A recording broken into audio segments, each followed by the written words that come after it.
አንድ በጣም አፍሪካ ውስጥ ታላቅ የእግዚአብሔር ሰው ሽባ የሚተረትር የሞተ የሚነሳለት ታላቅ የእግዚአብሔር ሰው ነበር እና አንድ ጊዜ ክሩሴድ አደረገ። በጣም ብዙ ማስታወቂያ የተሰራ ሰው ስለነበር በጣም ከብዙ አገራት ሰዎች ይመጡ ነበር። በተለያየ ችግር ውስጥ ያሉ ሰዎች፣ ሽባ የሆኑ ሰዎች፣ ዕውር የሆኑ ሰዎች፣ ተጽዕኖ ውስጥ ያሉ ሰዎች ወደዛ ክሩሴድ ይታደሙ ነበር እና ኮንፈረንሱ በጣም በደማቅ ሁኔታ ነው የተዘጋጀው። ሰዎች ከተለያየ ሀገር መጥተዋል። ከዛ ያ የእግዚአብሔር ሰው ወደ መድረኩ ተጋበዘ። ወርሺፑ አለቀ፣ የጸሎት ጊዜው አለቀ። እግዚአብሔር ሰው ወደዚህ ይመጣል ሲባል ትልቅ ፉጨት፣ ህዝቡ በደስታ ምክንያቱም ትልቅ የእግዚአብሔር ነገር የሚገለጥበት ስለነበር ልክ እሱ ማይኩን ይዞ ኢየሱስ ጌታ ነው እንዴት ናችሁ ሲል ከባድ ደመና ምድሪቷ ላይ መጣ። በዛ ዘመን በዛ ሰዓት ወቅቱ ራሱ የዝናብ አልነበረ፣ በጣም ኃይለኛ የነበረ ፀሐይ ድንገት ደመና ሆነ። አይዟችሁ አለ እግዚአብሔር ሰው ደለመደ። ጸሎቱን የሚሰማለት እግዚአብሔር ስላለ አይዟችሁ እግዚአብሔር አሁን ይከለክላል ሲል ዝናብ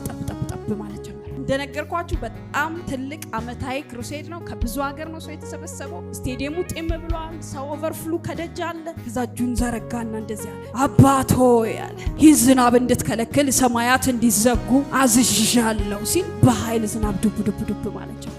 በጣም ብዙ ሚዲያዎች የሚዘግቡት ኮንፈረንስ ነው። ስለዚህ በጣም ብዙ ሚዲያዎች አሉ። ይሄ ሰው በጣም ብዙ የተዘጋጀበት ነው። ስለዚህ እንደዚህ አለ፣ እግዚአብሔር ሆይ ይሄንን ሰማይ ካልዘጋ ከዚህ በኋላ እንደማላገለግል ወቅ አንተ ከኔ ጋር መሆንህ ይወቁ፣ አንተ ከኔ ጋር አለመሆንህ ነው ይሄ የሚያሳየው ሲል ዝናብ በኃይል ማለት ጀምር። ታውቃላችሁ ህዝብ መከራ መቀበል አይፈልግም። አብሮ በድግ እያለ በክራንቹም በዊልቸሩም ህዝቡ መውጣት ጀመረ። ስቴዲየሙ ባንዴ ጸጥ አለ። ምክንያቱም ኃይለኛ ዝናብ እንዳለ ስቴዲየሙ ላይ ወረደ። ዞር ሲል ወርሺፖች አብረውት ያሉት አብሮ ሰራተኞች፣ አገልጋዮች ብቻ ነበሩ። ከዚህ በኋላ እኔ እግዚአብሔር አገልጋይ አይደለም ብሎ ባይብሉንና ማይኩን አስቀምጦ ወጥቶ ሄደ። ከዛ ጊዜ በኋላ ይሄ እግዚአብሔር ሰው የለም። ከጥቂት አመታት ከ3 ከ4 ከ5 አመታት በኋላ አንድ ቦታ ላይ አንድ ሰው ጸጉሩን ይቆረጣል። ያ የእግዚአብሔር ሰው በዛ ጸጉር ቤት ሲያልፍ የሚቆረጠው ሰው ያየ እየሮጠ ሄደ። የእግዚአብሔር ሰው ከሌ ሲለው ዞር እኔ እግዚአብሔር ሰው አይደለም ደክርቷል፣ የጎዳና ሰው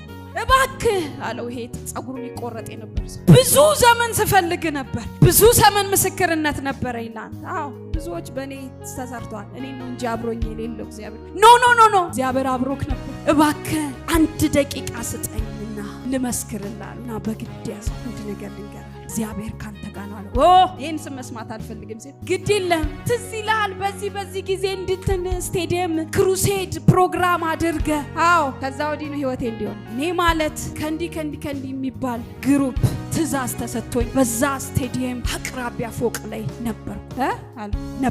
ምን ተብለ? ይሄንን የእግዚአብሔር ሰው ግደል ተብዬ እና መሳሪያዬን አነጣጥሬ ልክ አንተ እስክትመጣ ስጠብቅ ልክ ግንባር ላይ ሳነጣጥር ደመና ሸፈነኝ አለው። ደመና መጥቶ ሸፈነኝ። ሳልገለውማ አልሄድም ብዬ እያነጣጠርኩ ቀዩን ግንባር ላይ ሳረግ ከባድ ዝናብ መጥቶ ሸፈነኝ። ከዛ እንደዚህ አልኩኝ፣ ይሄ ሰውነት እግዚአብሔር ከሱ ጋር ነው ብዬ ወጣሁ። ጌታ ኢየሱስን ተቀበልኩ። አሁን የቤተ ክርስቲያን አገልጋይ ነኝ። ወይኔ ብሎ ወደቀ። ለካ አብሮኝ የነበረው እግዚአብሔር ለካ ከሞት አስመልጦኝ። ታውቃላችሁ አንዳንድ ጸሎታችን ሳይመለስ ቀርቶ እኮ አይደለም፣ የእግዚአብሔር አብሮነት ጎድሎንም አይደለም መከራ ምንበላ።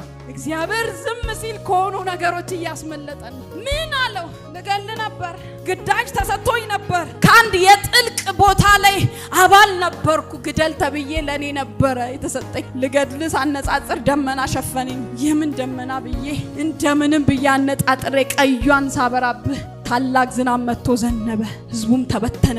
ዝናቡም አንተን እንድገድል አላደረገኝም። ስለዚህ አንተ እግዚአብሔር ሰው እግዚአብሔር አብሮክ ነው። ይሄው ወጥቼ ኢየሱስ እግዚአብሔር ብዬ ነው ተቀብዬ ቤተክርስቲያን አገልጋይ ይለኛል።